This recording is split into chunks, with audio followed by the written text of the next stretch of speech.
Oh! Ano? Mahirap pala pumasok sa kuweba. So, nag-grow sila yan, depende sa, sa movement ng air inside the cave. Yung kuweba na din na before. Kamusta ka? Hindi, picturean nila yung... Okay naman.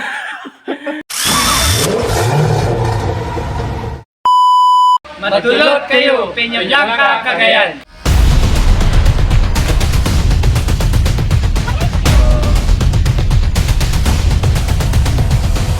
For the vlog. Di ba, dito? Manang po.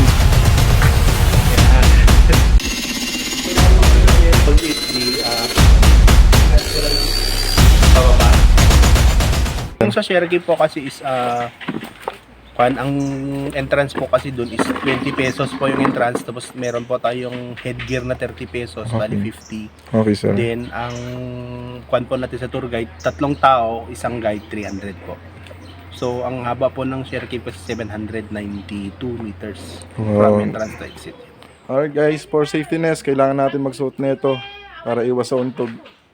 Pari natin si Sir Romulo at saka si Sir Nico, ang ating mga tour guide ngayong araw na to rito sa Sierra Cave. Mamaya naman po tayo ron sa Calao Cave, kasama pa rin natin sila Gids Story. Okay sir, aming paglalakbay dito sa Lalakad tayo rito paakyat papuntang Sierra Cave.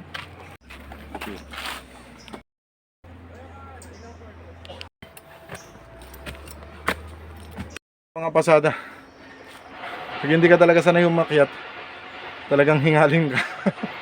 Tanggal ang pats. Right. Cave. So the only cave in Peña Blanca na may gate.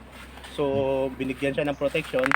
Then it was discovered in the year 1982 by the Sierra Madre Outdoor Club. Pinangalan siyang Sierra dahil dun sa anak ng isang smoke member na Sierra yung pangalan. Then siguro dahil sa within Sierra Madre Mountain Range, Sierra Cave na din po. So na-discover ng 1982, then tinurn over sa DNR 1987. So kami na po yung nagmamanage ngayon sa Protected Area Management Office. So whole Peña Blanca Protected Landscape and Seascape, kami po yung over in charge for conservation, protection ng ating protected area dito sa Peña Blanca. So isa to sa pinakamalaking protected area, nasa 118,000 hectares. So ang gagapangin natin is nasa 790 plus meters from entrance to exit. So yung Sierra Cave is a karst cave, so nabuo siya by dissolution of water with carbon. So ibig sabihin, dati mga million years, 1,000 years, submerged sa tubig. Either yung elevation ng rock ang tumaas o yung water po mismo nagsubside. Marami po kasing kwan. So makikita natin sa mga ceiling mamaya, marami tayong mga fossilized shells. So indicator po yun na submerged sa water before. Let's go. Talaga yung pa-follow lang po natin. Strict po tayo, walang hawak sa taas. So yung Calao Cave is female po siya. Sa Sierra Cave naman po lalaki. Sir. Napatunayan namin na Ay, dad. Yan. Yeah. Well, Kaya lalaki siya. lalaki. So may mga formation po tayo dyan. Ito, tinatawag namin dito sa loob is, we call it the dogtooth formation. And Yan. dogtooth formation, yan. Tapos ito, sa loob naman, yung sa taas natin, tinatawag nating stalactite C, ceiling. Stalagmite G, ground. Ito, we call it the scoop-like ice cream formation. Ito pong one. Then we have another formation, we call it the flowstone formation. So during rainy season po kasi, yung tubig po is sumaagos pababa. So nabubuo po yan. Pababa. Ano yung tulo? So, ganyan po, palatandaan natin talaga pagbuhay yung isang wave. May tubig na natulog. Dahil dyan, sa tagal ng panahon nito, kaya tumutulo siya, bigyan yun na nangyayari. Nagkaroon siya.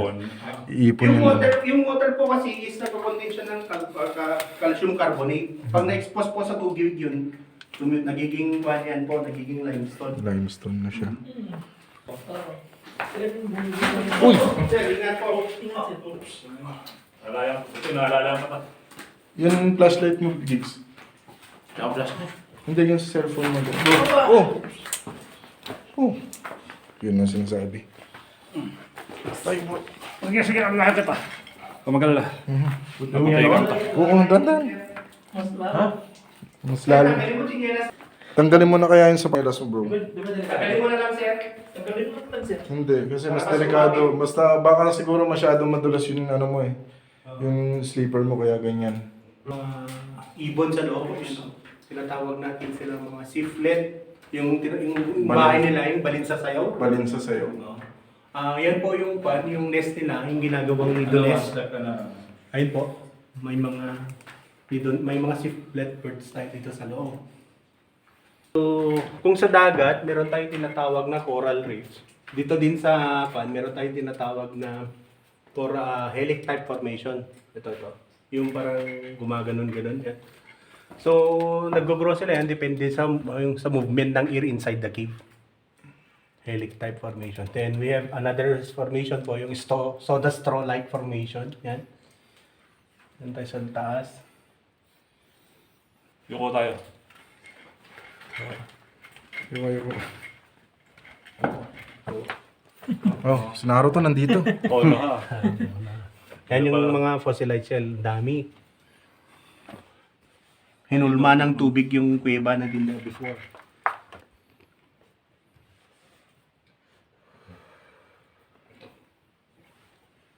We have 300 plus cave system. So, ang tawag sa sa Peñablanca is the caving capital of the Philippines. Basta. Hindi, picturean nila yung... Okay naman. Ang hirap. Di naman mahirap, pero ano? Okay na lang dito, sir. Dito na lang. Hindi, kunin natin yung biggest. Yung... Eh, sayang eh. Napakataas na column nito. Grabe.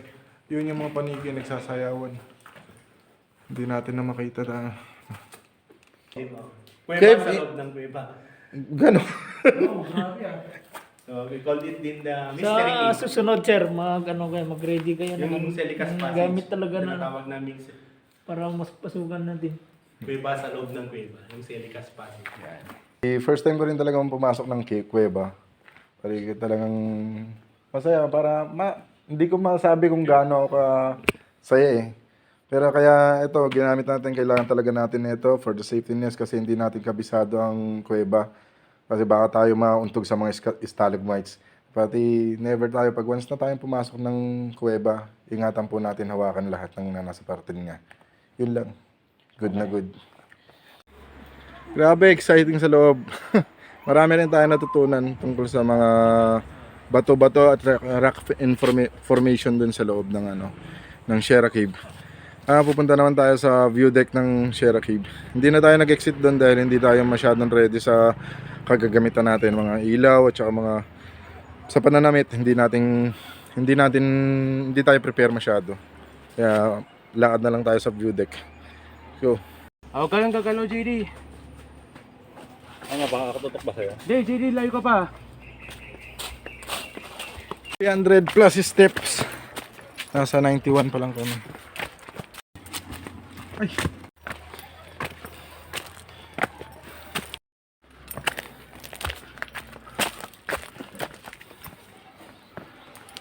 Ayan. Dito na tayo sa roof deck.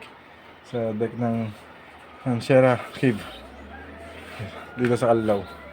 Sulit, sobrang pagod. Tsaka dapat ready talaga yung stamina mo pag pupunta ka rito. Una sa lahat, magdadala ka ng tubig.